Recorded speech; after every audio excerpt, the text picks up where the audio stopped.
नमस्कार, आपके साथ मैं हूं नलिनी पांडे। भीम आर्मी चीफ चंद्रशेखर आजाद ने रोहिणी घावरी की तरफ से खुद पर लगाए जा रहे आरोपों पर खुलकर अपनी बात रखी है। उन्होंने खुद पर निशाना साधने वाले पूर्व बीजेपी सांसद बृजभूषण शरण सिंह को जवाब दिया। साथ ही महिला आयोग को सीधी चेतावनी भी दी है। उन्होंने कहा है कि चाहे संसद की सदस्यता भले ही चली जाए, लेकिन स्वाभिमान से समझौता बिल्कुल भी नहीं करेंगे। चंद्रशेखर आजाद रावण ने एक कार्यक्रम में मंच से भाषण देते हुए कहा कि कई लोग हैं जो कहते हैं कि लड़ाई तब तक जारी रहेगी जब तक मेरी सदस्यता ना चली जाए।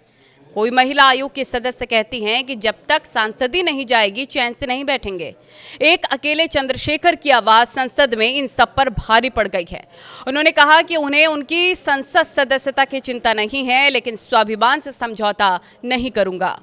कोई पीसी करके कहता है कि लड़ाई तब तक जारी रहेगी जब तक इसकी सदस्यता नहीं चली जाती है। कोई ट्वीट करके कहता है कि लड़ाई जब तक जारी रहेगी जब तक इसकी सदस्यता नहीं चली जाती। कोई महिला आयोग की नेता कहती है कि जब तक इसकी सदस्यता नहीं जाती हम लोग चैन से नहीं बैठेंगे। एक अकेला चंद्रशेखर आजाद और उसकी पार्लियामेंट की आवाज इतनी भारी हो गई है इन सब लोगों पे, इन तमाम दलों पे, कि ये कहते हैं उसकी सदस्यता ले जा हमें छीननी है। अबे भैया, मैं तो उस मिट्टी का बना हूं। मुझे तो हमारी पार्टी के लोगों ने जबरदस्ती कहा कि आप चुनाव लड़ो, आपको भेजेंगे। मैंने तो पार्टी के लोग यहाँ बैठे हैं, ये कहा था किसी को लड़ा के भेज दो, मैं तो जमीन पे काम करने वाला आदमी हूँ। इन्होंने मुझसे कहा कि आप भाई आप ही को जाना है, आप बोलोगे तभी बात मजबूत होगी, तभी सरकारों में असर पड़ेगा।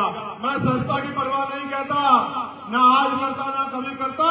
कल की जाति आज चली जाए, आपने वोट से दी थी, आपकी दीवी ताकत है, जीती चाहे चली जाए, लेकिन स्वाभिमान के साथ समझौता नहीं होगा।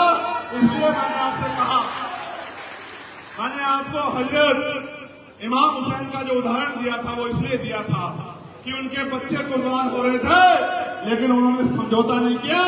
वो उन्होंने अपनी जान की बाजी लगा दी, जंग हार गए, कुर्बानी हो गई, शहादत हो गई, लेकिन लोगों के दिलों में जिंदा रहे।